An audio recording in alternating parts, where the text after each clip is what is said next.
Ba số đây bằng bồn từng ở kia ba chụp kia sao chỉ thay mình đang tiết tam để dạy video thay ba nó không video này xem năng bằng hai bằng bồn làm piរបៀបដាក់ស៊ុំនឹង design នៅអក្សរផ្សេងៗបាទប៉ុន្តែខ្ញុំសូមភ្ជាប់ពីវីដេអូមុនបាទអំពីការរបៀបដាក់ password នឹងហើយក្នុងវីដេអូនេះខ្ញុំនឹងបង្ហាញបងប្អូនអំពីរបៀបដាក់ password ពីឯកសារនឹងវិញបាទ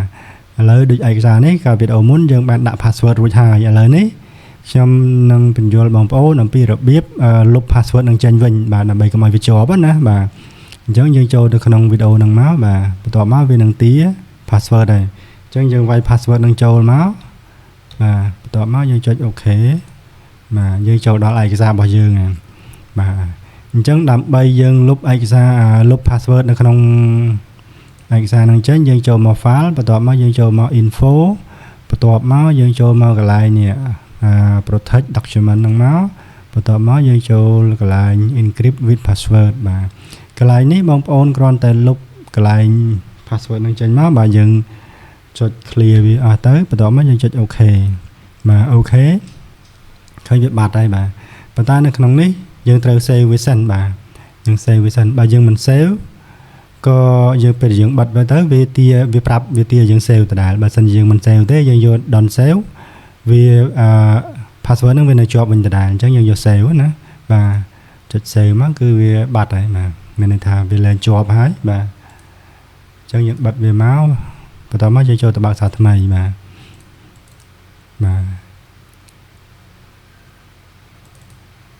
យើងបើកមកគឺវាចេញវិញវាអត់មានទា password ទៀតទេបាទអញ្ចឹងកន្លែងលុប password មានប៉ុណ្ណឹងបាទអញ្ចឹងយើងចូលបន្តមកវីដេអូរបស់យើងវិញបាទកន្លែងនេះបងប្អូនឃើញហើយដូចវីដេអូមុនខ្ញុំបានបង្ហាញថានៅក្នុងអត្ថបទមួយយើងអាចប្រើប្រាស់ font ចាប់ពី2ឡើងទៅបាទបងប្អូនឃើញទេបាទនៅក្នុងអត្ថបទទាំងអស់នេះយើងឃើញថាការប្រើប្រាស់ font វាមានចំនួន3បាទវាមាន font ខ្មែរ OS មូលាយនេះមួយ font ខ្មែរសៀមរាបមួយហើយនិង font ខ្មែរ OS បូកគោមួយបាទអញ្ចឹងគេប្រើ3 font ហ្នឹងបាទហើយចំណែកអានេះវាជា font ខ្មែរសៀមរាបទេបាទប៉ុន្តែគាត់ថានេះគេបានរៀបចំនេះបាទគេដាក់អក្សរ trade អញ្ចឹងទៅហើយនឹងដាក់ bold វាឲ្យវាដិតណាបាទប៉ុន្តែពិតរបស់វាគឺខ្មែរ OS សៀមរាបទេបាទ font វាដូចតែ font នេះដែរទេប៉ុន្តែថាគេដាក់ឲ្យវាដិតយើងមើលទៅវារៀង style ខុសណាប៉ុន្តែនេះគឺ font ខ្មែរបូកគោបើគឺ style របស់គេផ្សេងបាទអញ្ចឹងបងប្អូនយល់ហើយណាបាទក្នុងការយើងប្រើប្រាស់អត្ថបទមួយយើងប្រើប្រាស់ font បាទចាប់ពី2ឡើងទៅបាទ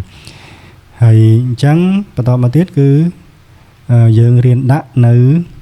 border បាទមានន័យថាស៊ុំបាទយើងរៀនដាក់នៅស៊ុំនេះបាទស៊ុំខាងនេះបាទហើយនឹងដាក់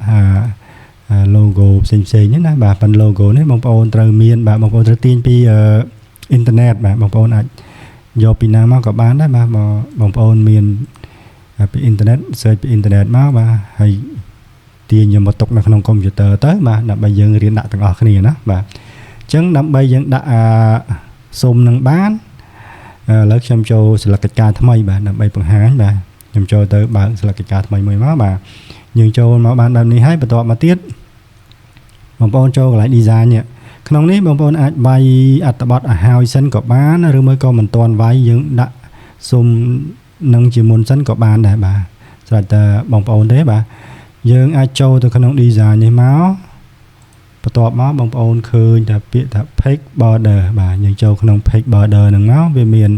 style នេះបាទវាមាន style តាមនឹងច្រើនបាទកន្លែងនេះយើងយកពណ៌អីយើងទៅយើងយកប្រភេទដិតប្រភេទធម្មតាអញ្ចឹងទៅណាបាទក្នុងហ្នឹងវាមានច្រើននេះបាទវាមានចេញបន្ទាត់បែបនេះហើយក្នុងហ្នឹងក៏យើងមានជាបន្ទាត់ប្រភេទបែបនេះអីច្រើនដែរបាទច្រើនយើងឲ្យរើសប៉ុន្តែអ្វីដែលនៅក្នុងនេះខ្ញុំនៅក្នុងវីដេអូនៃមេរៀនរបស់យើងហ្នឹងគឺចង់ដាក់នៅ border ស៊ុំបែបសម្បត្តិប៉ុនបាទធៀបប៉ុនសម្បត្តិប៉ុនហ្នឹងណាបាទអញ្ចឹងបងប្អូនចូលរើសមកវាមាននៅក្នុងនេះបាទនៅក្នុងបាទនៅក្នុងអាតហ្នឹងណាបាទបងប្អូនចូលនៅក្នុងអាតហ្នឹងមកបន្ទាប់មក scroll រមើល style ណាមួយដែលបងប្អូនចង់បានបាទវាមានច្រើន style បាទ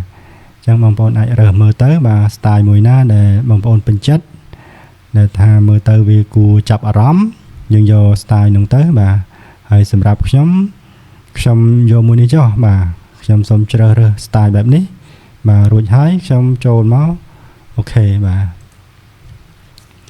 អញ្ចឹងយើងបានប៉ុណ្ណឹងហើយបាទយើងត្រូវយកlogo ហើយនឹងក្បាច់ហ្នឹងបាទក្បាច់ដាក់គៀនចែងអញ្ចឹងដោយសារតែខ្ញុំយកពីក្នុងនេះមកវាស្រួលជាងបាទដើម្បីកុំបាក់ចូលទៅក្នុងនោះច្រើនខ្ញុំចូលមកយក copy បាទ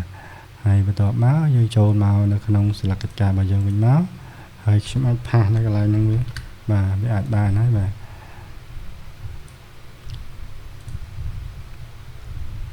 នៅក្នុងនេះខ្ញុំអាច copy ចេះបានលឿនបាទ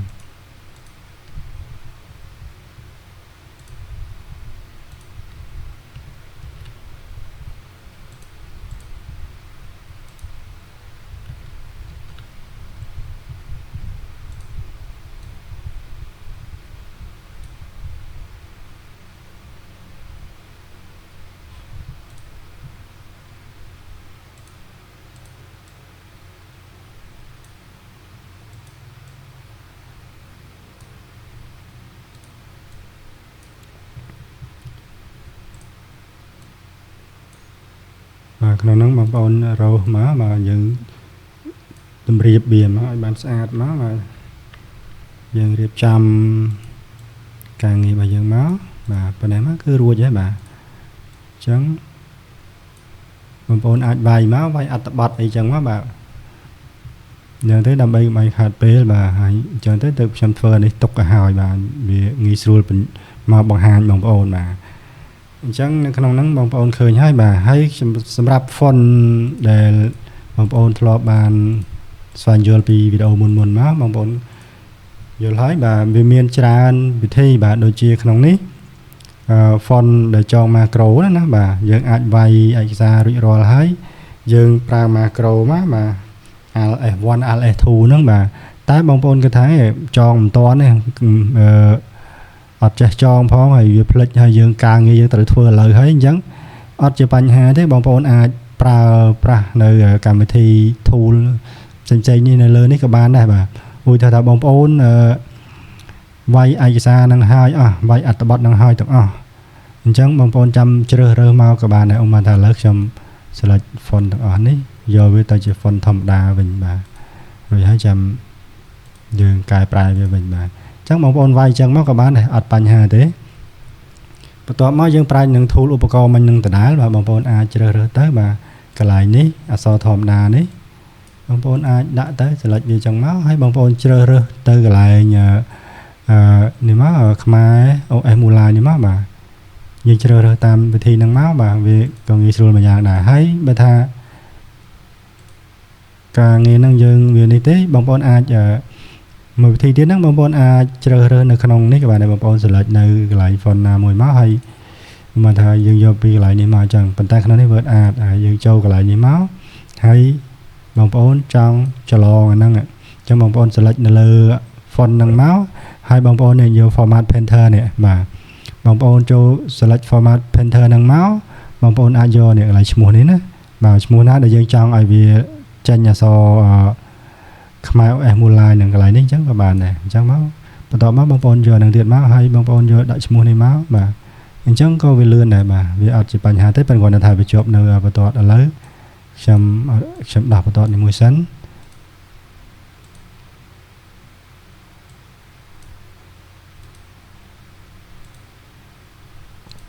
ខ្ញុំដោះបន្ទាត់នឹងចាញ់ហើយឥឡូវខ្ញុំ format painter ហើយខ្ញុំយកមកនេះមួយទៀតបាទអញ្ចឹងឃើញបងប្អូនអានេះក៏វាលឿនដែរបាទវាអត់ពិបាកទេអញ្ចឹងយើងធ្វើតាមវិធីសាស្ត្របែបណាក៏បានដែរវាមានច្រើនវិធីសាស្ត្របាទព្រោះវាមាននៅក្នុងនេះវាមានឧបករណ៍ច្រើនសម្រាប់ឲ្យយើងប្រើប្រាស់បាទអញ្ចឹងវាមានភាពងាយស្រួលបាទហើយអញ្ចឹងកន្លែងនេះបើសិនជាបងប្អូន format ពីកន្លែងអត្ថបទណាមួយពីខ្លឹមសារណាមួយមកវានឹងច្រឡងតាមនឹងទាំងអស់ដូចជាកន្លែងនេះអញ្ចឹង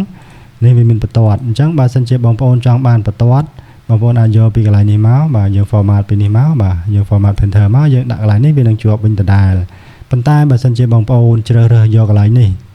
ហ ហើយយើងចុចនៅលើ format printer នេះហើយយើងយកមកកន្លែងនេះវានឹងបាត់បន្ទាត់វិញបាទប៉ុន្តែបាត់ក៏មិនជាបញ្ហាយើងអាច select វានឹងមកយើងអាចដាក់វាមកវិញមកក៏បានដែរបាទកន្លែងហ្នឹងគឺមានភាពងាយស្រួលហើយបើថាបន្ទាត់នេះមើលទៅវាទូចវាអត់ដូចអានេះបងប្អូនជ្រើសរើសនេះមកបាទនេះយកធំនេះមក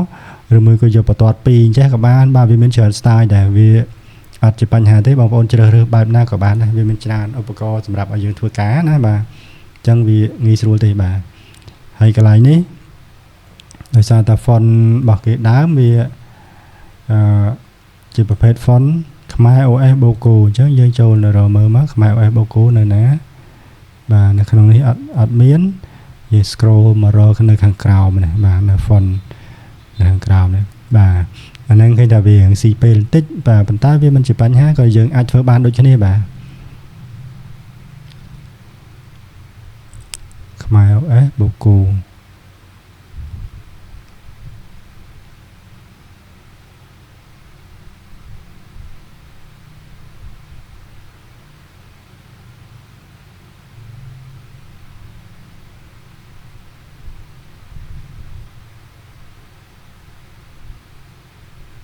នៅក្នុងនេះអត់មាន OS Boko ទេខ្ញុំសុំយកដាក់ខ្មែរ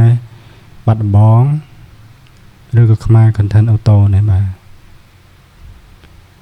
យើងយក style មួយណាក៏បានដែរនេះបាទខ្មែរ OS Boko បាទអញ្ចឹងយើងមើលឃើញបាទវាមាន style ហ្នឹងមកវាមើលទៅប្លែកបាទអញ្ចឹងវាមានភាពងាយស្រួលបាទវាធ្វើឲ្យយើងធ្វើការបានលឿនហើយអត្ថបទរបស់យើងមើលទៅស្អាតបាទហើយ